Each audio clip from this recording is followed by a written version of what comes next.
Okey, Assalamualaikum, salam sejahtera, salam kuasa ketiga ya. Jika audio jelas, boleh tolong maklumkan kepada saya, share ramai-ramai dan sertai Telegram saya, Regi Jesse Rita Udin. Okey ya. Baik, saya mulakan ya. So bagi mereka yang suka dengar manis-manis berkenaan pembangkang, tak payah dengar live inilah. Bagi mereka yang hendak saya berjuang demi kebenaran, anda terus bersama saya sekarang ya. Nah, ada ramai minta saya, Regi janji nak buat bahagian kedua ulasan belanjawan. Ya. Saya perlukan masa sebab saya letih selalu, sibuk, dan setiap kali saya nak buat tak sempat buat. InsyaAllah malam ini atau lewat malam ni atau awal pagi ini nanti saya akan buat ya.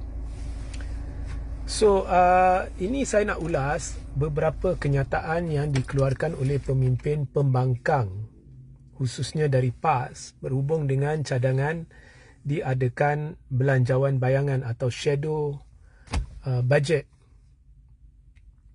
Now, shadow budget ni bukannya perkara baru, malah di beberapa negara demokratik ya, pembangkang lazimnya bentangkan shadow budget. Okey. Nah, tak wajib. Dan bukan kata kalau pembangkang tak bentangkan shadow budget, pembangkang itu gagal ke tidak bertanggungjawab. Tidak. Ya. Tidak, saya bukan katakan itu. Tetapi ianya satu cara untuk pembangkang memberitahu kepada kerajaan setelah kerajaan membentangkan bajet dia. Kerajaan dah berani, dia dah bentangkan ikut keperluan. Dia dah bentang, dah habis, dah lulus, siap. Cuma pembangkang, jika dia rasa benda yang diluluskan itu tidak sebenar-benarnya perkara yang memanfaatkan sepenuhnya rakyat sebagai contoh atau pentadbiran negara sebagai contoh, maka selepas semuanya selesai, mereka boleh keluarkan bajet bayangan ataupun shadow budget untuk memberitahu kepada rakyat, kepada pentadbiran, okey, belanjawan dah lulus, tetapi jika kami duduk dalam kerajaan, inilah perkara yang berbeza yang akan wujud dalam bajet kami. Dan itu tak salah. Ya, pembangkang tetap ambil bahagian dalam perbahasan belanjawan untuk cuba yakinkan kerajaan perlunya perubahan tertentu demi rakyat. So pembangkang dah jalankan tanggungjawab dia, dan berdasarkan proses demokrasi, undian dibuat, keputusan dicapai, bahagian-bahagian mana yang dikekalkan, bahagian mana yang diubah dan sebagainya, dan itulah belanjawan untuk rakyat. Jadi ada kompromi. Tapi bila bajet lulus, itu bermakna ianya sudah diluluskan oleh Dewan.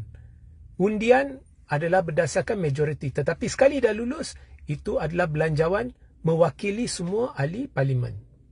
Namun mungkin ahli parlimen pembangkang ada mesej kepada pengikut mereka untuk beritahu, disebabkan proses demokrasi, berdasarkan undian, kalau dapat majoriti bajet itu lulus, maka sudah berlaku satu kompromi, benda-benda yang diterima dalam bajet, dalam cadangan bajet, yang akan diimplementasikan tahun depan.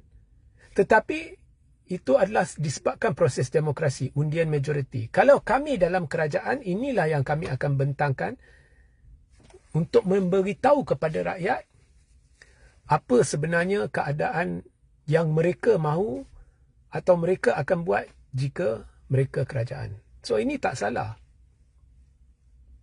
Malah ia adalah kenyataan kepada rakyat.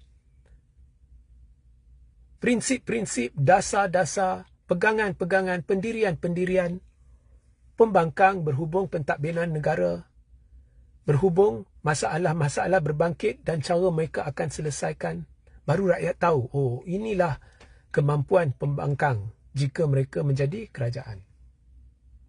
Kalau tak mau buat, jangan buat. Masa perbahasan, laksanakan tanggungjawab anda untuk memberi cadangan-cadangan, bukan sekadar kritik. Beri cadangan bagaimana benda ni harus diubah, apa yang harus dilakukan, Bukan sekadar kata benda ni kalau cukai ni kalau meningkat ia akan bebankan rakyat, tapi tanpa memberi alternatif. Kalau tak mau buat shadow budget, beri alternatif masa berbahas.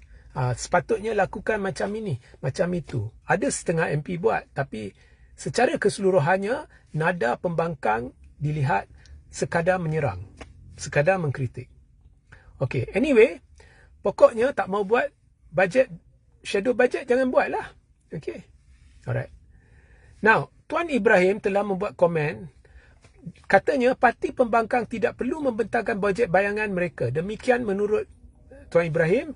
Katanya pihak yang ingin melihat bajet alternatif perlu menunggu sehingga Perikatan Nasional mengambil alih kerajaan. Sorry to say lah, bagi saya ini kenyataan bongkak. Saya memang suka Tuan Ibrahim, tapi ini kenyataan bongkak. You are not so great sampai boleh beritahu kepada kerajaan, tunggu, kalau nak lihat, tunggu kami jadi kerajaan. Rakyat nak lihat juga. Bukan hanya MP-MP kerajaan. Dan jangan lupa, awak berada di dalam parlimen mewakili rakyat. Shadow budget ni adalah mesej awak kepada rakyat. Awak kutuk kerajaan. Memang kerajaan ni banyak kegagalan dia. Tapi dalam bajet ni sekurang-kurangnya dia mencuba. Dan dia dah bentang dulu. Jadi, bajet tu akhirnya jika lulus, ianya satu kompromi. Berdasarkan proses demokrasi. Mesti ada perkara-perkara pembangkang tak setuju, tetapi berdasarkan proses demokrasi, ianya satu kompromi. Akhirnya bila lulus, bajet itu adalah mewakili juga keputusan semua ahli Dewan Rakyat secara tidak langsung. Ya? So, awak suka tak suka bajet kerajaan, tapi sekiranya ia lulus menerusi undian majoriti, maka bajet itu adalah hasil daripada Dewan yang kau wakili. Dan bukan hanya kau wakili Dewan, kau wakili rakyat.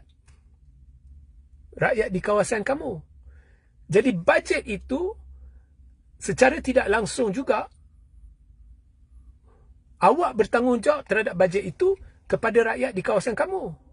So, jika awak sendiri mungkin tidak setuju dengan bahagian-bahagian tertentu bajet, jadi awak membuat pernyataan, kenyataan itu menerusi bajet bayangan untuk memberitahu kepada rakyat secara tidak langsung, ya, bajet ini lulus oleh Dewan, saya ahli Dewan itu, maka saya juga bertanggungjawab terhadap bajet itu yang diluluskan. Tetapi jika saya sebahagian daripada kerajaan, inilah yang kami akan lakukan. Malangnya saya bukan sebahagian dari kerajaan. So, rakyat dapat lihat. Okey, awak jadi kerajaan, inilah beza dia. Inilah dasar yang berubah. Ini akan memanfaat kita. Bagaimana ianya memanfaat kita. Bukan buat kenyataan. Kalau nak lihat bajet, tunggu sehingga kau jadi kerajaan. Sampai hari ini, pembangkang ada beri maklumat apa kepada rakyat untuk meyakinkan rakyat mereka adalah penyelesaian kepada masalah yang berbangkit. Apabila selalu kutuk kerajaan, ada tak beri penyelesaian? Saya dapat pembangkang tak ada penyelesaian. Dia kuat serang. Ada tak dasar-dasar yang pembangkang dah umumkan? Kalau kami kerajaan ini yang akan kami buat. Pengapungan diesel, kalau kami kerajaan macam ini, apa pendirian pembangkang? Subsidi petrol untuk T15 akan ditarik. Kalau kami kerajaan, kami akan buat atau tidak? Kenapa kami tak akan buat atau kami akan buat? Bagaimana kami akan buat beza? Pembangkang, dia gagal dalam hampir 2 tahun ini untuk menunjukkan kepada rakyat apa penyelesaian dia. Bagaimana mereka boleh yakinkan rakyat, mereka boleh mampu mentadbir. Bukan kata masa Muhyiddin Yassin, masa Perikatan jadi kerajaan, bukan kata ekonomi berada di landasan yang betul. Ekonomi makin mudarat juga pada masa itu. Selepas COVID, kita jangan cerita COVID. Tidak ada kerangka pemulihan yang jelas oleh pentadbiran Muhyiddin. So, tak ada apa-apa, dokumentasi tak ada apa-apa pada diri saya yang menunjukkan, meyakinkan saya perikatan boleh selesaikan masalah. So inilah peluang keemasan. Buat bajet bayangan. Kalau tak mau buat, sudah. Tapi jangan marah kerajaan kerana meminta kamu, kerana itu adalah sesuatu yang amalan yang baik untuk buat bajet bayangan. Itu adalah satu amalan yang sekurang-kurangnya memberitahu kepada rakyat, okey, kau kutuk kerajaan, jadi apa yang kau ada? Dan saya sambung ya. Ada seorang lagi MP PAS, dia juga buat kenyataan bongkak. Dia kata, bukan kerajaan, kami tak ada maklumat penuh, data penuh. Jadi macam mana nak buat bajet bayangan? Kemudian dia mengkritik MP dari kerajaan yang minta bajet bayangan itu. Dia kata, oh, kau orang buat sampai tahun 2017, 2018, 2019, 2020, kenapa tak buat? Weh, bila MP kerajaan minta kamu buat, MP kerajaan itu, okey, kau ketuk kami, kau kritik kami, jadi mana bajet bayangan? Sekurang-kurangnya, kalau awak ada bajet bayangan, kita boleh lihat, kita boleh bezakan. Actually, MP kerajaan itu make sense. Ada akal. So, kalau korang tak mau buat, cakaplah jangan buat. Tak mau buat dengan cara yang baik. Cakap, kami akan berbahas, dan dalam perbahasan kami akan mengetengahkan apa yang harus dibuat. Bukan kritik mereka kerana bertanya. Kerana tidak salah mereka bertanya. Kemudian babak tak ada data. You don't need all the data. Kamu boleh mengeluarkan bajet bayangan berdasarkan kekangan-kekangan yang ada. Banyak data yang ada. Data dari bank negara, data daripada foreign direct investment. Ambil setakat yang ada di dalam kemampuan anda dan berdasarkan itu, buat satu bajet bayangan, buat unjuran-unjuran yang sesuai. Dan bukan kata perikatan tak pernah jadi kerajaan. Masa dia jadi kerajaan, dia ada data. Jadi, mesti dia ada unjuran-unjuran. Okey, dia baca laporan akhbar, anwar umum ini, umum itu. Ya, mana satu yang boleh diambil, ambil. Atau, lebih senang, ambil sahaja nilai bajet yang dibentangkan oleh kerajaan. Dari situ dapatkan anggaran, berapa banyak bajet itu, dan kemudian awak boleh buat cadangan bagaimana perbelanjaan kerajaan ini boleh diperbaiki, boleh dikurangkan, boleh disalurkan dengan cara lain, dengan anggapan apa yang dibentangkan oleh kerajaan itu adalah benar. Ya? Dan mesej yang akan disampaikan oleh rakyat ialah, jika inilah yang ingin dibelanjakan oleh kerajaan, jika inilah yang ingin dilakukan oleh kerajaan berdasarkan pembentang kerajaan, kami boleh ubah suai, kami boleh lakukan begini, begitu, dengan anggapan apa yang diumumkan oleh kerajaan itu tepat, ya, dari sudut pendapatan dan sebagainya. Dan kita dapat lakukannya lebih baik. Benda ni tak payah, benda ni boleh disalurkan ke sini, benda ni sini, ini lebih baik. Ini dapat membantu rakyat. Tambah pula, awak boleh bersandar kepada data-data yang sahih dan buat bajet setakat yang mampu. Alasan kononnya kami bukan kerajaan, kami tak ada data, itu alasan yang bodoh. Saya nampak sikap bongkak dalam pemimpin-pemimpin ni, dan kau fikir kenyataan-kenyataan ni akan tarik pengundi dari belah sana.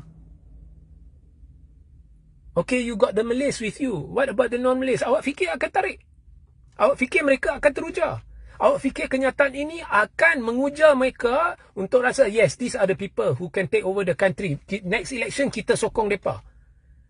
Orang akan marah. Dekat luar, orang berbincang, orang kata, apa mereka jawab macam ni? Tak nak cakap, tak nak. Ada cara berhemah. Okey, kami akan berbahas. Dalam perbahasan, kalau kami tak setuju, kami akan ni. Habis cerita. Saya, seorang diri, saya akan cuba dapatkan bantuan berdasarkan kekangan-kekangan yang ada, yang akan dinyatakan dalam penulisan saya akan cuba keluarkan bajet bayangan. Oleh kerana saya melakukannya seorang diri, mungkin bulan Januari ke Februari atau selewat-lewatnya bulan Mac, tapi saya akan cuba sedaya upaya keluarkan seorang diri bajet bayangan. Bukan sebab nak kutuk kerajaan, sebab nak bantu kerajaan. Dan saya akan cuba berjumpa dengan Anwar Ibrahim untuk membentangkan bajet bayangan saya. Sebab apa? Sebab pembangkang gagal. Pembangkang bongkak. Inilah kegagalan yang saya maksudkan. Ada macam-macam bajet bayangan yang awak boleh berikan. Awak boleh ambil angka-angka yang digunakan oleh kerajaan dan membuat penambahbaikan jika awak kerajaan dengan berbekalkan dengan jumlah ini, kami boleh buat macam ni atau kami boleh kurangkan. Itu satu contoh. Satu contoh lagi, ambil data-data setakat mana yang ada yang sudah diumumkan oleh bank negara dan sebagainya dan nyatakan dalam bajet. Kami terkekang dengan data-data ini sahaja dan berdasarkan apa yang kami ada ini, inilah yang kami akan lakukan. Atau tulis kepada kerajaan siapa yang pegang portfolio Menteri Kewangan Bayangan. Suruh dia tulis kepada kerajaan, kami nak minta data ini, data itu sebab kami nak buat bajet bayangan. Macam Syed Saddiq dalam MOU. Dia pun tolak MOU tu tetapi dia memberi cadangan. Beri cadangan. Okey, macam ni. Sebab akhirnya demi rakyat, awak tak boleh ego. Ya, walaupun orang tak suka MOU tu, walaupun awak boleh kata kalau MOU tu tak betul, kerajaanlah yang perlu keluarkan MOU baru, tetapi rakyat tengah seksa. So demi rakyat tak apa. Awak tak rugi, awak tulis kepada kerajaan, inilah cadangan-cadangan kami untuk penambahbaikan MOU. Demi rakyat yang menyokong kau. Sama juga awak boleh tulis. Jangan bongkak, tulis. Okay, so who is the shadow finance minister? Tulis. Ya. Okay. Kemudian bila dapat data, okay, berdasarkan data yang kami perolehi, inilah cadangan-cadangan, inilah yang kami akan buat berbeza.